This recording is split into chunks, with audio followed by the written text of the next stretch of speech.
Hi guys, কেমন আছো সবাই? তো আজকে আরেকটা ভিডিও নিয়ে আসা বসছি। তো কালকে রাত্রেই আমি ক্রাম কোটিং করে রেখা দিছিলাম আর এখন আমি ডিজাইন করতেছি। তো আজকে ক্রিমটা অনেক স্মুথ হয়েছিল, অনেক মানে কামটা কইরা অনেক ভালো লাগতেছিল। তো ভিডিওতে দেখতেই পাইতেছো, দেখা তো মনে হচ্ছে অনেক ইজি, বাট করতে গিয়ে তখন হাওয়া টাইট হয়ে যায়। তো এটার পিছনে কষ্ট তো আছেই, আর কেক হওয়ার পরে যে এক গাদা বাসন ভাইরা ওগুলারে যে ধুইতে লাগে ওইটা তো আরো কষ্টকর। আর ওইটা যদি ঠান্ডার দিনে হয় তাহলে তো আর হয়েছেই।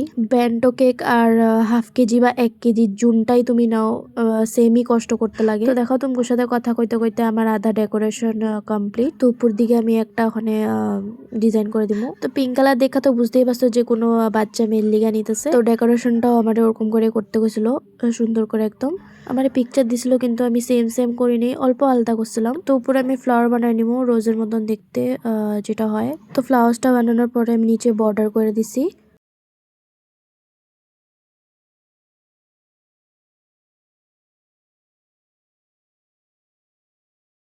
তো বর্ডারটা করার পর এখানে হ্যাপি বার্থডে লেখা দিতেছিলাম আর লগের নামটাও লেখা দিতেছিলাম। আর হ্যাঁ, এখানে আমার একটা মিস্টেক হয়েছে আজকে, যে আমি নামটা লিখতে একটু ভুল করছি, মানে মিষ্টি নামটা ছিল, তো MISH হইব, বাট আমি এসই লেখা দিছি, এসটা লিখতে ভুল লাগেছিলাম গা। তারপর আমি নিচে আবার সুন্দর করে মানে বোর্ডটার মধ্যে লেখা দিছিলাম।